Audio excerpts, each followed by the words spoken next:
Good morning. Good morning and welcome to First Unitarian Universalist Church of Richmond, a congregation in the free faith tradition, bound not by a creed, but a covenant.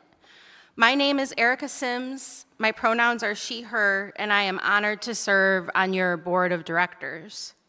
I'm wearing a black shirt and pants with a red scarf. I have short brown and gray hair, and I'm a middle-aged Caucasian woman. Our church began in 1833 as a liberal Christian community. That's a legacy of over 192 years. We now are a community of many faith journeys and beliefs, united in a single covenant of care. We are committed to being a deliberately diverse and fully inclusive community of adults, youth, and children. Together, we explore our connection to each other, to the sacred, and to all life. We strive to bring our values alive in this community and beyond. If you are a visitor here today, we welcome you and look forward to meeting you. Our congregation has officially kicked off its annual generosity campaign this month. You will be hearing about it regularly. There's information in the lobby about it, and you will be asked to pledge financial support for the year. I will be making an increase in my pledge this year because I've learned about our budget for the year and what great goals we have to achieve with it, and I hope you'll join me. I understand that as of today, our early commitments towards that $1 million goal are $138,608. Thank you.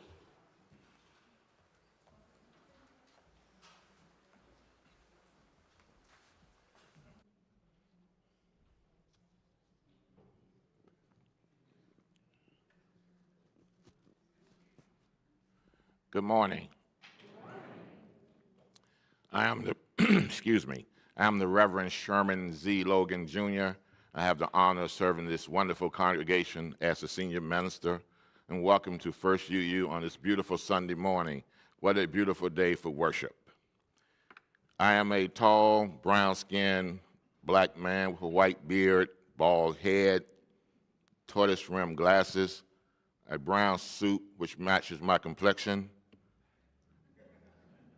a yellow side of love stole, a beige shirt, and a Russian beige plaid bow tie. We have with us this morning to provide the ministry of the music is our two-lead group, led by Jamie Kirkpatrick, our worship music director.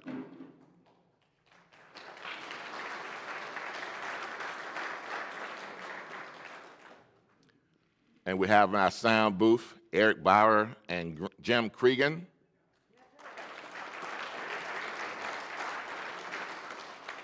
And our hymn leader is Barre Ramsey.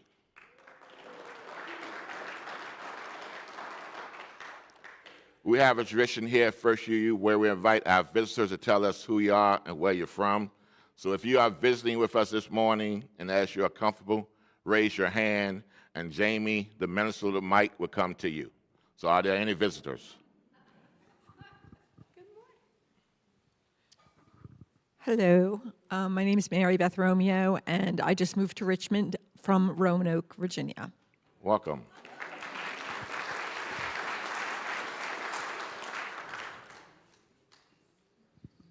Anybody on the way to there?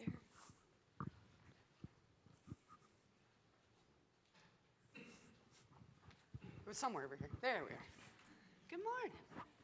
Good morning. My name is Nancy Chilton. I'm daughter of Jean and Charlie Chilton, who were longtime participants here, and I'm visiting from Tucson, Arizona. Thank you. Welcome.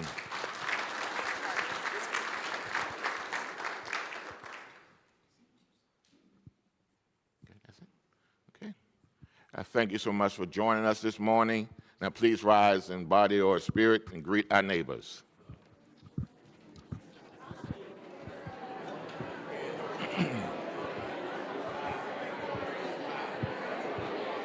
Let's squeeze behind it.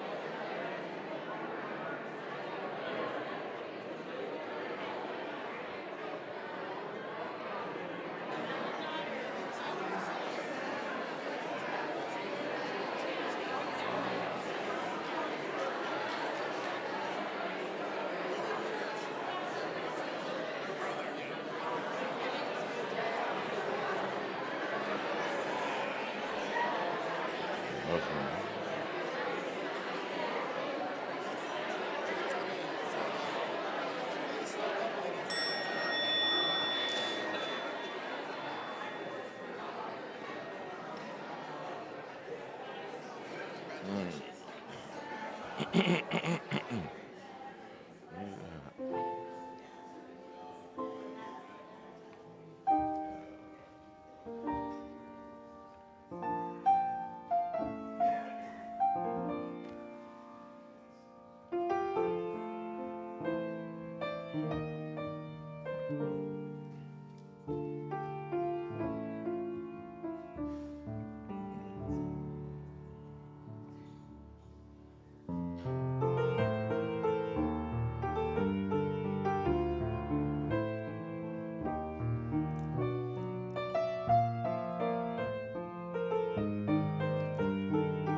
A call to worship the words by Michelle LeGrave.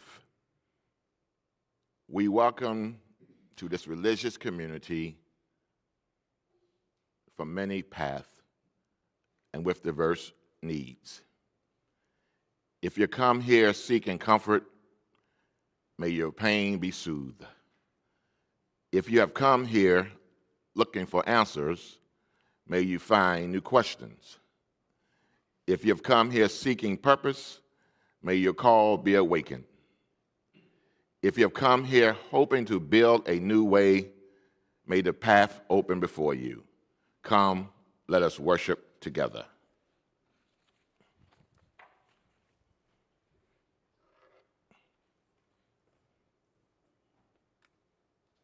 Good morning.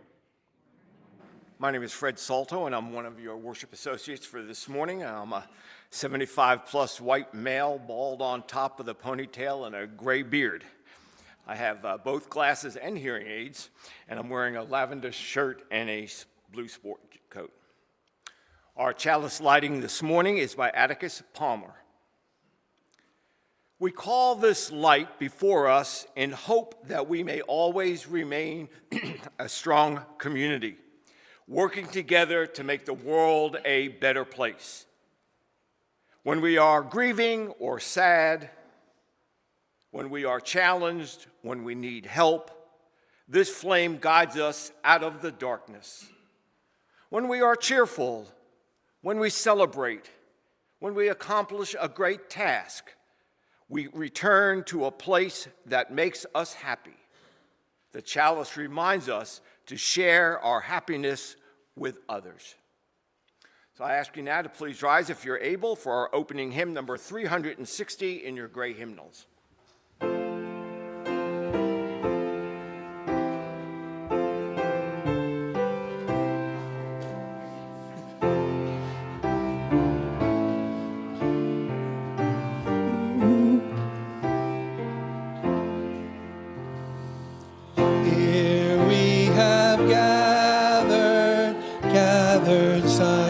side.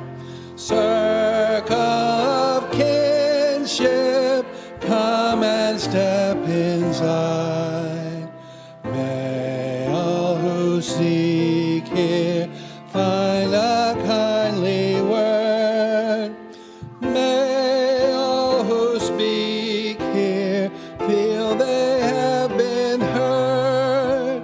Sing now together this our heart's own song. Here we have gathered, called to celebrate. Circle in a lifetime, matters small and great. They of all ages, women, children, men, infants and sages, feel they will be there. Sing now together, this our heart's own song.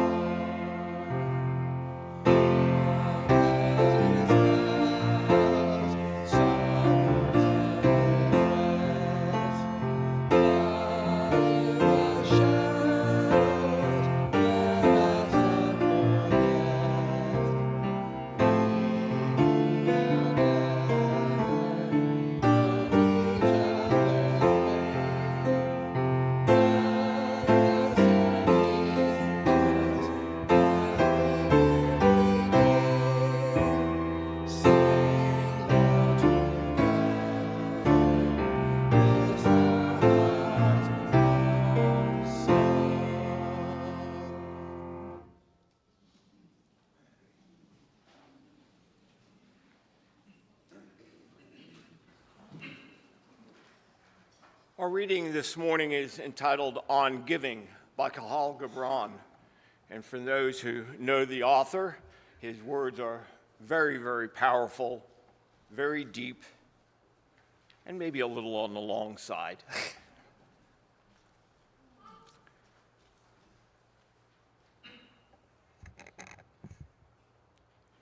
Then said a rich man, "Speak to us on giving."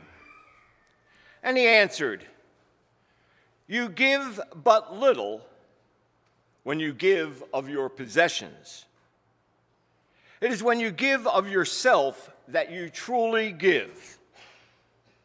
For what are your possessions but things you keep and guard for fear you may need them tomorrow?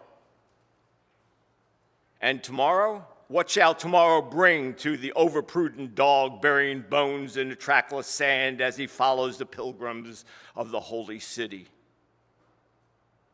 And what is fear of need but need itself? It is not dread of thirst when your well is full. The thirst is what is unquenchable. There are those who give little of much of which they have, and they give it for recognition and their hidden desire to make their gifts unwholesome. And there are those who have little and give it all. These are the believers in life and the bounty of life, and their coffer is never empty. There are those who give with joy, and that joy is their reward. And there are those who give with pain, and that pain is their baptism. It is well to give when asked, but it is better to give unasked through understanding. And to the open-handed, the search for one who shall receive is joy greater than giving. You often say, "I would give, but only to the deserving." The trees in your orchard say, "Not so," nor the flocks in your pasture. They give that they may live, for to withhold is to perish. Surely he who is worthy to receive his days and his nights is worthy of all else from you. And he who has deserved to drink from the ocean of life deserves to fill his cup from your little stream.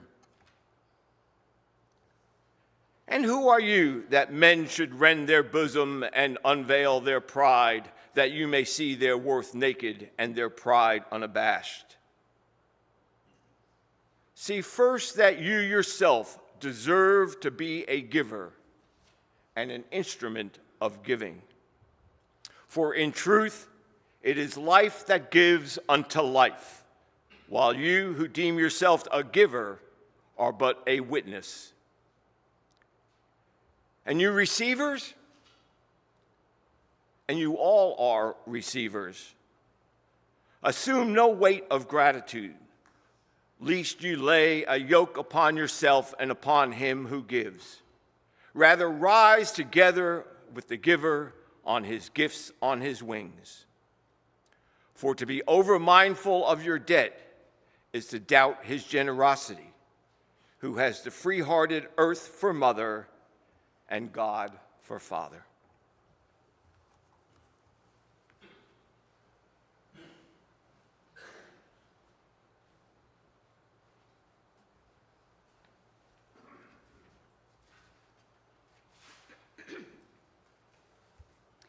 Good morning. I am Pam Kovach, and I use she, her pronouns. I'm a 73-year-old white woman with short brown hair and a few gray highlights. I have brown glasses, and I'm wearing black pants, a light blue shirt, and silver jewelry. When we moved here over 28 years ago, leaving behind our friends and our UU community in Florida, we were grateful to find First UU. Because of the financial and many other forms of generosity of members over many years, there was a vibrant church community here to welcome us. Our daughter Carolyn was 9 and made new friends and learned with wonderful teachers, including Rachel Lawrence, Phil Smith, and many others. A youth group trip led by Beck Yoder to the UUA headquarters in Boston, including a meeting with the president, William Sinkford, was such a highlight for her. Attending OWL, Our Whole Lives, led by volunteers Bill and Catherine Judd, was a gift. And we are so grateful that Carolyn had these caring adults in her life who so generously gave of their time and wisdom. David joined the Social Responsibility Committee alongside Joel Blum and many other volunteers. Among other projects, they welcomed and helped resettle several Croatian families who were refugees with whom we are still in touch. As a youth group parent, I helped fundraise for that trip to Boston. More recently, I was very proud of our church's commitment to the sanctuary movement, and I found great joy in working with over 100 volunteers, many of you and other UUs, Quakers, and other community members, as we journeyed with Abby Arevalo and her family, who lived downstairs for over 2.5 years. I share this to illustrate how the generosity of others has benefited our lives and how First UU gave us meaningful opportunities to live out our UU values. So when it comes time for annual giving and special requests, we are pleased that we are able to contribute to help assure that First UU is here with a dedicated staff, a good roof, and a sound building, and supportive community to welcome anyone walking through these doors now and in the future. Thank you.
Good morning.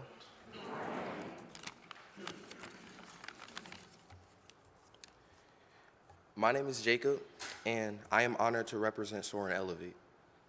I am a 16-year-old African-American man. I have black free-forming afro. I am wearing light blue jeans, and I have a black polo. I want to thank the Share the Plate Committee for selecting us as the recipient for this special initiative. As a 16-year-old, I've seen firsthand how many families in our community struggle with homelessness, food insecurity, and the lack of basic necessities. These challenges can feel overwhelming, but I've also learned the power of support and community. Soar and Elevate is working to alleviate these burdens by providing essential resources like food, hygiene kits, and other vital supplies. We focus on more than just immediate relief. We help foster resilience and provide hope for families facing these difficult circumstances. Your support today can make a real difference.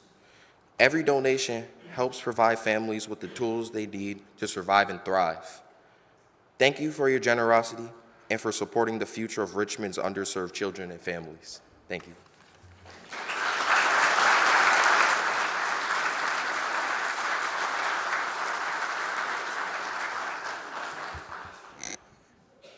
Maybe if we had to summarize Gabron's message this morning, soar and elevate would be a good way of thinking about it. So our ushers are now bringing forth the baskets. Ways to give are printed on the screen, and we would appreciate any generosity at this time.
As we enter into this time of prayer, meditation, and reflection, I want to lift up two communities that we need to hold in our hearts in prayer.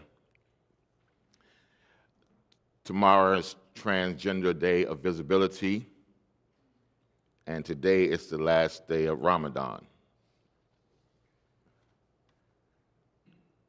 And let us work in a world where both of these communities can live freely without fear. And may we strengthen our resolve to build a world where all people, all genders, all faith, all races can live with safety, joy, and dignity. A meditation comes from the Reverend Julian Jamaica Soto.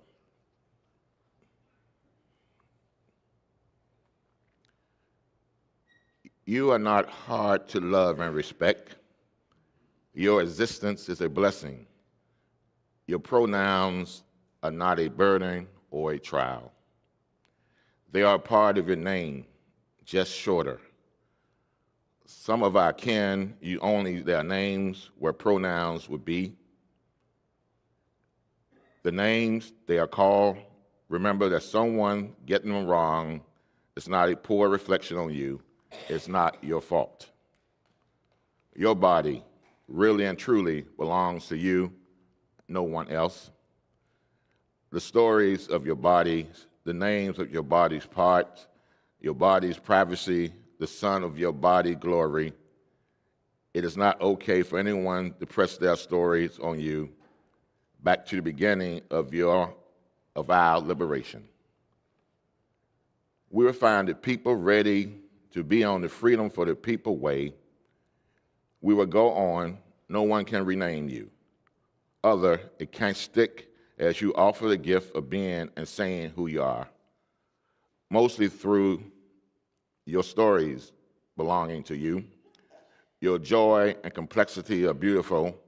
However, you may choose to tell it or not tell it. Some folks, sis, may take their liberty for an unholy license. You are beloved. Please keep our shared task of healing getting free.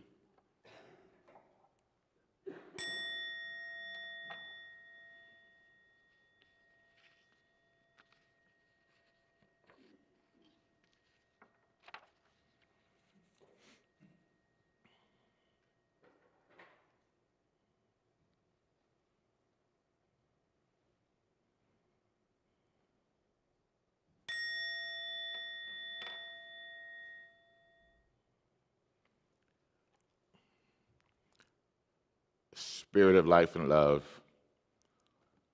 ultimate mysteries beyond naming, we gather in this sacred place, grateful for the blessings of this day and the gifts of community. As we come together, may we find strength in our shared bonds and solace in our collective presence. Guide us in our journey towards justice, compassion, and peace. Help us to open our hearts to the needs of others, to listen deeply, and to act with kindness and understanding.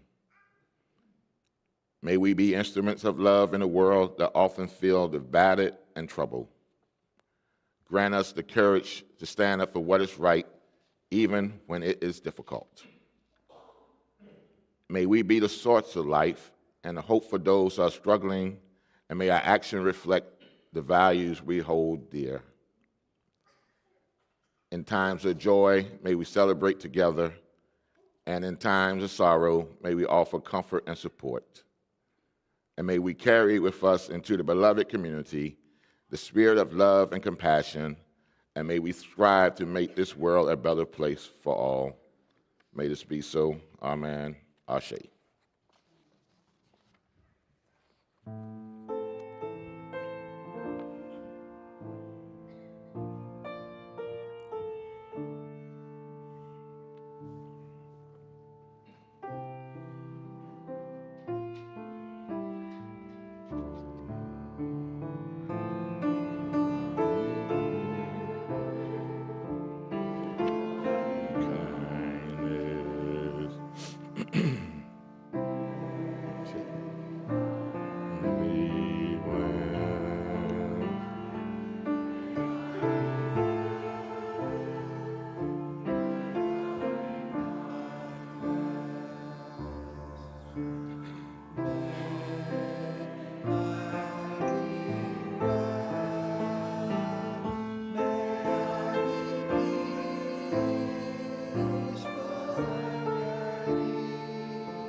Our next reading comes from the Gospel of Mark, chapter 12, verses 38 to 44, found in the New Testament translation by David Bentley Hart.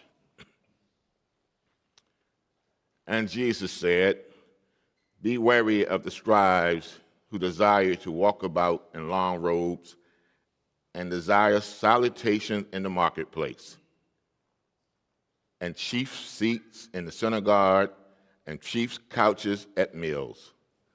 Those devouring the homes of widows and praying at great length for show, these shall receive condemnation in greater abundance." And sitting opposite the treasury, he watched how a crowd put coins into the treasury, and many rich men put in a great deal. And one destitute widow came and put in 2 leptas, which is a quadrans.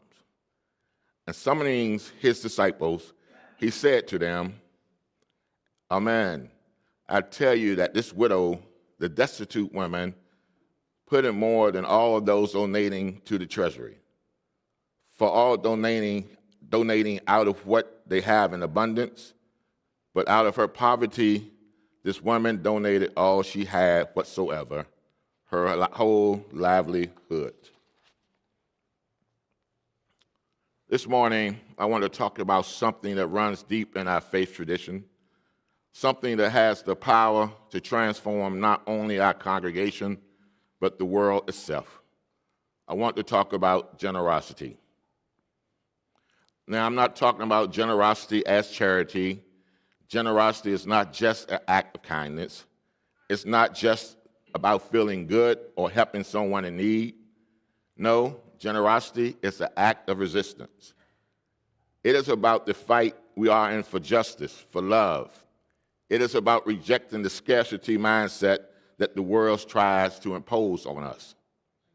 It is a bold statement that we trust something greater than the forces of greed and selflessness. You know, beloveds, we are living in a time today where the forces of greed run rampant, when resources are hoarded by the powerful, when the work of justice is threatened at every turn. And generosity is more than an act of kindness. It is an act of defiance. It is a declaration that we will not bow to a system that tells us there's never enough. It is a resistance against the false doctrine of scarcity, the idolatry of individualism, and the gospel of greed. So let us gather our hearts and minds as we embark on this sacred journey together that will call us into a deeper faith and bold love and radical generosity. Today, we proclaim that generosity is resistance. The scripture passage that I read from the Gospel of Mark, known as the widow's mite or widow's offerings, highlights how the widow's small but significant offering was an act of resistance against societal norms that value wealth over genuine sacrifice. This passage recounts the incident in which Jesus observed and commented on the actions of the people as they contribute to the treasury at the temple. It is a story that illustrates the value of generosity and sacrificial giving. And so the story begins in the temple court where Jesus sat watching the people give their offerings. Now imagine the grandeur and temple of that temple treasury, a place where many gather to give, and each offering reflecting their means and motivation. The wealthy came placing large sums into the treasury, their gifts making an impression on those around them. Their fine robes and outward appearance suggested success and abundance. And their giving, though substantial in amount, often carried the weight of expectation, recognition, admiration, and status. Yet amidst the grandeur, Jesus' eyes fixed upon a figure unnoticed by the crowd. A widow, frail and humble, approaches the treasury. Now, unlike the wealthy donors, her steps are hesitant. She carried no fine clothing or displays of wealth. In her trembling hands, she holds 2 tiny coins, leptas, the smallest currencies of the time, barely worth a fraction of a penny. To the world, her offering is insignificant, easily overlooked, but not to Jesus. He calls his disciple close and proclaims an astonishing truth. Truly, I tell you, the poor widow has put more into the treasury than all others.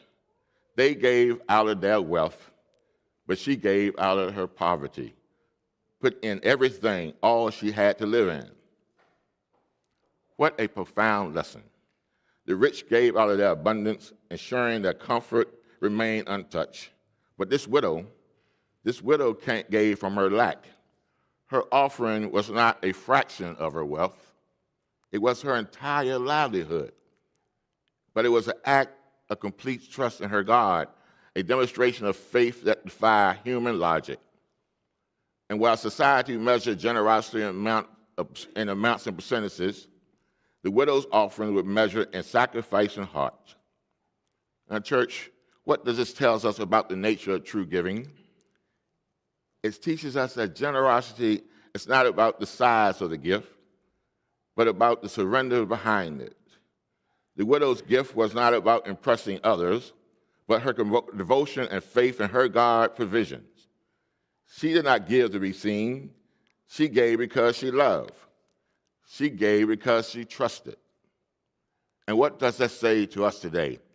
In a society where success is often measured by accumulation and status, but we are reminded that the greatest gift comes not from success, but from sacrifice. True generosity is not about what we can spare, it's about what we are willing to surrender. This widow stands as a symbol of resistance against a culture that values wealth over worth. This is a symbol of resistance against societal norms. This is a symbol of resistance against authoritarian regime. This is a symbol of resistance against the status quo. Now, before we continue to talk about generosity as resistance, we must first consider resistance in a world that tells us that we don't have enough. We must talk about scarcity. You know, we live in a world where billionaires hoard wealth while children go hungry, a society where the lie of scarcity is used to justify oppression. We're told that there isn't enough health care to go around, so we must go without. We're told that there isn't enough housing, so the poor must sleep on the street. We're told that there isn't enough justice, so our siblings who live on the margin must wait their turn. But that is not the truth of liberation. That is the truth of our faith. Life is built on abundance, but the lie of scarcity tells us that there is not enough. So as a faith community, we are called to create a community where all have what they need, not to survive, but to strive. And when we give, even when we think we don't have much, we are resisting to be bound by the chains of scarcity. We are proclaiming that we belong to an economy of love, not an economy of fear. And generosity in the world of scarcity is an act of faith, and it's declared that we trust in something greater than market forces and economic forecasts. It tells us that we believe in the power of a community over competition, and we know deep in our soul that when we give freely, we are never truly without. And our resistance and our giving and our sharing and our trust together that we have enough in breaking of bread, passing of resources, and the lifting of one another, we defy the lie of scarcity. And let me tell you something else. I feel like preaching this morning. Those who want us to believe in scarcity do so because they profit from our fear. The powerful keep hoarding while telling us there's nothing to go around. They pass policies that make the rich richer and the poor poor, while convincing us that we must fight each other for the scraps. But when we refuse that false gospel of greed, when we give, when we share, we build communities of care. We are resisting. We are declaring that love is more powerful than fear, and we are refusing to participate in the lie of scarcity. Now, some would have us to believe that lie of scarcity, but church, Generosity is essential to resistance because resistance is not just about saying no to oppression, it's about building something better. Every movement for justice, every fight for liberation, and every push against systemic harm require resources. It is how we disrupt the system that seeks to crush the human spirit. So generosity is fueled by providing means to sustain the struggle, to care for those in the front lines, and to create alternative to oppressive system and its challenge the myth of scarcity. And as I mentioned before, there are those who want us to believe that we don't have enough resources to fulfill the needs of society, and oppressive systems thrive on that myth that there is not enough for everyone, that resources must be hoarded. But generosity disrupts this narrative by providing that when we share, there's abundance, and when there's abundance of resources, whether it's our money, our time, or talents, it should be used for the collective good rather than the individual gain. And generosity reminds us that we're not alone in our giving, and when joined with others, we have the power to transform the world. It is about protecting those in society who are most at risk, the poor, the marginalized, and the oppressed, and ensure that people on the margin are not forgotten. And when we give, we create safety nets where the system fails. We can fund legal defense for the criminalized, health care for the uninsured, and education for those who are denied opportunity. You see, generosity is how we refuse to let anyone be disposable. So generosity sustains the work of justice, and you know the arc bending toward justice has been bending for a long time. But the fight for justice is not won overnight.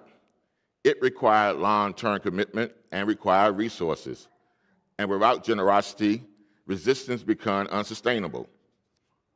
Oppressive system counts on our fatigue, but generosity ensures that the work can continue even when the struggle is long. However, sometimes when we are in the struggle, it often requires us to dismantle forces of oppression and turn down systems of injustice. But beloveds, resistance is not only about turning down injustices, it's also about building something new. And when we build something new, we declare that community is more powerful than individualism, that justice is worth investing in. And when we invest in the community, we invest in food-led programs, housing initiatives, or faith-based justice ministry. Generosity allows community to create structures of care that counteract harmful systems. So yes, my friends, generosity is crucial to resistance. In the face of greed, generosity is resistance. In the face of fear, generosity is resistance. In the face of despair, generosity is resistance. Yes, my beloved, generosity is resistance. And you know, right here at First UU, we have a history of resistance. We fought against slavery and supported abolitionist movements. We stood up for LGBTQ rights and same-sex marriages. We supported the sanctuary movement and fought for humane treatment for undocumented immigrants. And these movements were powered by people who resisted, willing to give of themselves for something greater. And today we are called to do the same.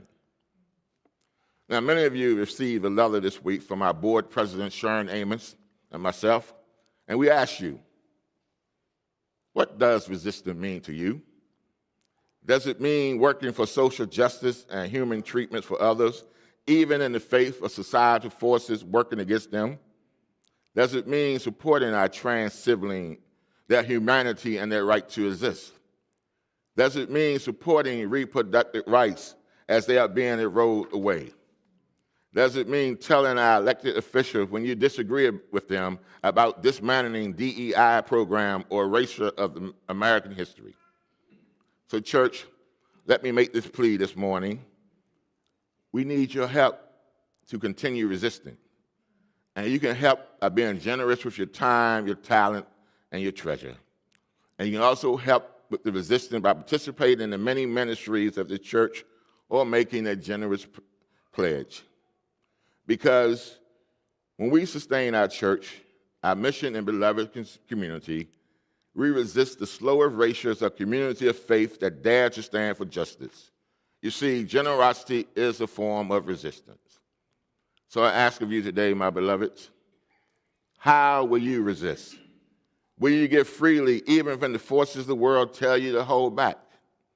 Will you resist by loosening your grip on fear and embracing the abundance of the community? Will you resist to let the world convince you that you are alone, that your gift don't matter, that your generosity don't make a difference? I came by to tell you this morning that your generation is resistant. And every time you give, your resources, your talent, your love, you are declaring that there is another way possible. Every time you invest in justice and this faith in one another, you are proclaiming that fear will not have the final word.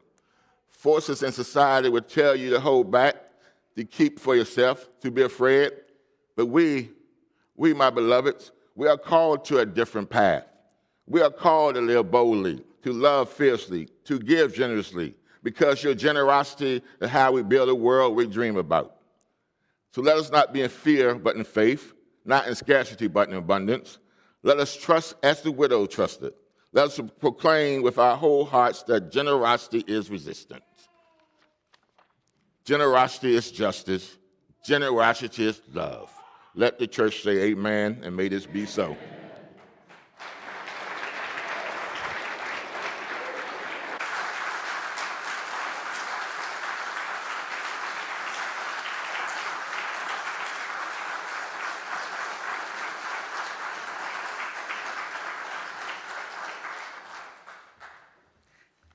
Thank you so much, Reverend Sherman. I don't know that I can improve on that at all, so I won't try. My name is Denise Rhymes.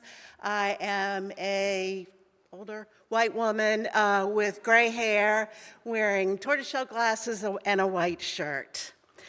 As we begin our generosity campaign this year, I want to remind us of some of the things not only that Reverend Sherman said, but some things that you see and feel as a member or even a guest here. Something central to who we are as people of faith.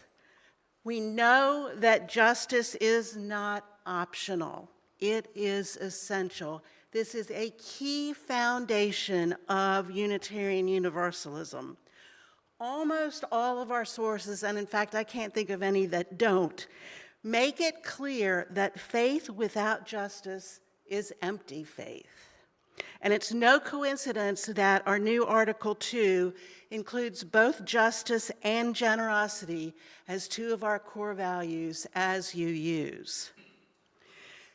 As Reverend Sherman said, in a world where wealth is hoarded and power is used to oppress, generosity is indeed an act of resistance. When we give of our time, our resources, our commitments, we push back against those systems of injustice.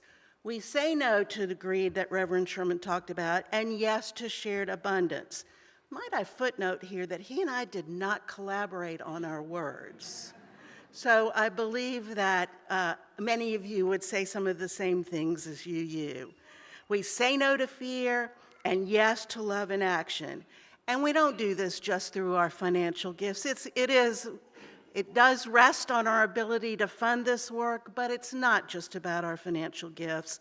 We do it through our Reproductive Justice Group, our Rainbow Chalice Group, the Palestinian Awareness and Advocacy Group, Side with Love, UU the Vote, First UU Support of Indigenous People, the Congregational Accessibility Group, the Mitten Tree, Feeding the Unhoused, our relationships with VICPP and VIPL, and even through our reading to the children at Cardinal School. Yes, friends, that is an act of resistance. I'm sure I've left something out, but you get the point. And if I left your beloved group out, we have to stop before dinner time. We show up in protests around the metro area, particularly in this time. We are sharing the ministry of resistance and protest to protect our community and those we love, whether it's each other or others in the wider community. And we need financial resources to make that happen. So many of us show up to offer action and support, and what we're asking this year, again, as Reverend Sherman said, is that everyone who is a member or friend make a pledge, not just a donation, but a commitment of financial support. You don't have to pay it all at once. You can break it up into 12 payments. You can break it up into 24 payments. You can break it up into 48 payments. You can break it up into 52 payments. You can pay $5 a week. Any way you choose to do it, let us know what your intentions are. It makes it really hard to build a budget if you don't have any idea what your income is going to be. Less than half of this congregation actually pledges. And so you can see why it makes budgeting very difficult. You can always change your pledge when you get that big raise or bonus that you've been working so hard for. You can push that pledge up. If, heaven forbid, you lose a job or your hours get cut or you take a lower paying job, you can reduce that pledge. All you have to do is call the amazing Margaret, and like magic, it will happen. Commitment is something we know how to do in this covenantal community. It's part of who we are. Here's a fact that I want you to take with you. 37 households out of almost 470 in this congregation, 37, less than 10%, last year contributed 50% of our operating income. 37 households, actually 8% of our membership. 267 households, or 55% of our membership, contributed a total of less than $20,000 to our operating income. And the rest, of course, is in between if you're doing the math. Many of you gave to the capital campaign, so this is, and to Share the Plate and to other efforts. So this is not intended to shame anyone for whatever reason you may not have contributed or pledged. But we need your financial commitment and support to sustain our work of justice and all the other things we do to build community at First UU. Let's do what we can to share in justice making by submitting your pledge. No amount, like the widows, is too small. Let's use this time to fuel our movement for justice. Let's give in a way that transforms lives, our own lives included, because generosity is not just about meeting a budget, y'all. It's about making a difference and resisting injustice in every way we can. And to be sure that you get the point about this, I want you to join us after worship for something you can't resist. Donuts. Do you know how hard it is to pick a sort of kickoff celebration about resistance? I mean, what, do you bring beets or spinach or, something that people don't often like and say, don't resist, eat this.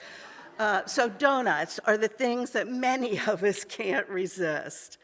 So join us in the President's Hall, and on your way, you can pick up your personalized pledge packets, say that fast 3 times, right out there in the lobby. Grab a donut and join us. We know we have the capacity to raise $1 million without anybody's pocketbook getting hurt. So at least let's get to $975,000. It's a big ask, but the capacity and the desire is here. Let us share our ministry of resources and bend the arc of justice towards all of us in these tenuous times. Thank you.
Hello, I'm Renee Coates, a shortish, fair-skinned white woman with sandy blonde hair and blue eyes.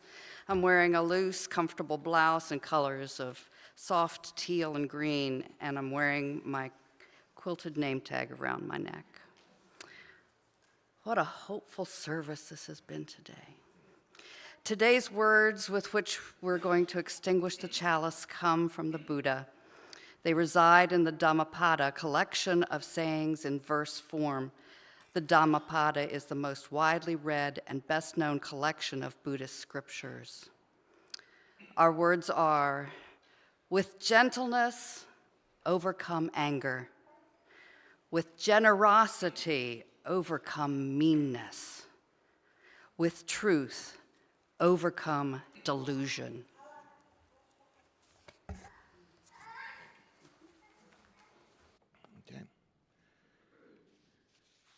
Okay, excuse me. Before I give the benediction, I just want to remind you that generosity is resistance. But I don't know about you, but I can't resist a donut.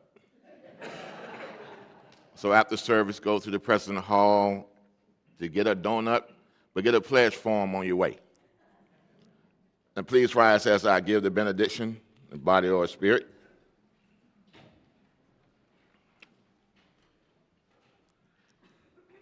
And now, as we leave this sacred place, may we move towards and forward with open hearts, embracing the transformative power of generosity as the act of resistance.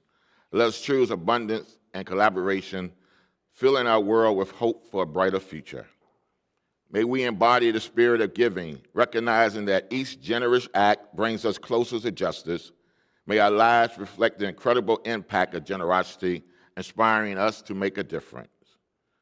So go in peace with the courage to resist through love and generosity, confident that our determination can bring about meaningful change. Now let us sing our closing hymn, Fire of Commitment.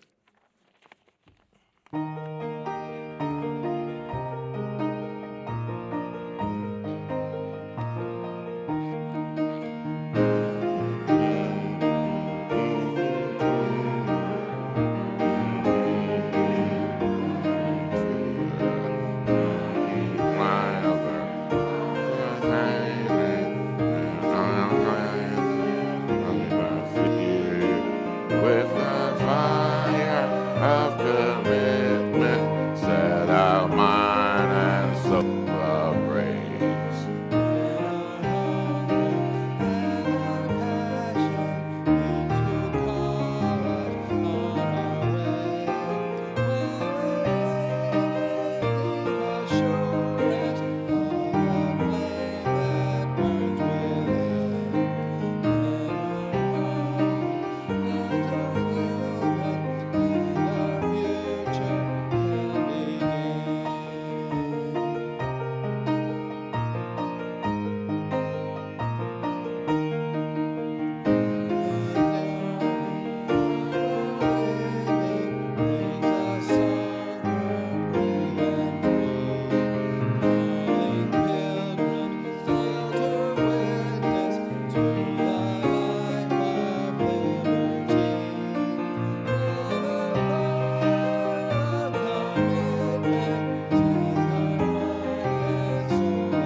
Isn't it nice?